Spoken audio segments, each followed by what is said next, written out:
Hi hello నమస్తే welcome to our channel. Hero Dhanush గారు, hero Nagarjuna గారు, హీరోయిన్ రష్మిక మందన గారు వీళ్ళ ముగ్గురి కాంబినేషన్ లో రాబోతున్న కుబేరా సినిమా జూన్ 20న గ్రాండ్ రిలీజ్ అయితే అవ్వబోతుంది. ఈ సినిమా ట్రైలర్ కూడా నెక్స్ట్ లెవెల్లో రెస్పాన్స్ తెచ్చుకుంది. ఈ సినిమా ఎప్పుడెప్పుడు రిలీజ్ అవుతుందా అని ఫ్యాన్స్ అందరూ కూడా చాలా ఈగర్ గా అయితే వెయిట్ చేస్తున్నారు. అయితే రీసెంట్ గా ఈ cinema pre release event Hyderabad లో చాలా గ్రాండ్ గా జరిగింది. అయితే ఈ ఈవెంట్ కి ఈ మూవీ టీమ్ అంతా కూడా అటెండ్ అయ్యారు. కానీ ఈ ఈవెంట్ లో నాగార్జున గారు మాట్లాడిన మాటలు ఇప్పుడు సోషల్ మీడియాలో చాలా వైరల్ గా అయితే మారాయి. నాగార్జున గారు ఈ సినిమాకి శేఖర్ కమ్ముల గారు చాలా కష్టపడ్డారు అని, అలాగే ధనుష్ గారితో వర్క్ చేయడం కూడా చాలా బాగా అనిపించింది అని, ఇలాగే ధనుష్ గారు ఇంకా మంచి మంచి సినిమాలు ఇంకెన్నో చెయ్యాలి అని ఆయన అన్నారు. అంతేకాకుండా రష్మిక మందన్న గారు కూడా ఈ సినిమాకి చాలా ప్లస్ అయ్యారు అని, ఆవిడ క్యారెక్టర్ కూడా చాలా బాగుంటుంది అని చెప్పారు.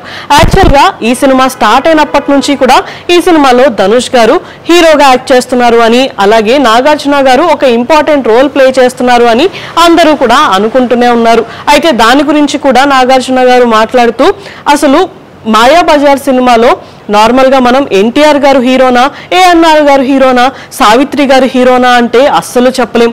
ఈ సినిమాలో వాళ్ళందరూ కూడా హీరోసే. అండ్ అంతేకాకుండా ఆ సినిమాకి మెయిన్ హీరో ఆ సినిమా డైరెక్టరే. సో ఇప్పుడు కూడా కుబేరా సినిమాకి శేఖర్ కమ్ముల గారే హీరో అని ఆయన చెప్పారు.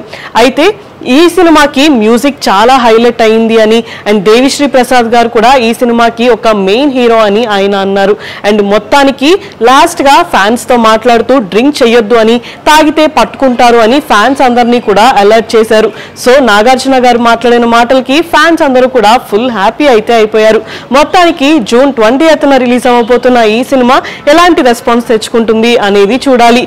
ఇలాంటి వీడియోస్ కోసం మా ఛానల్ ని సబ్స్క్రైబ్ చేసుకోండి. Thank you for watching.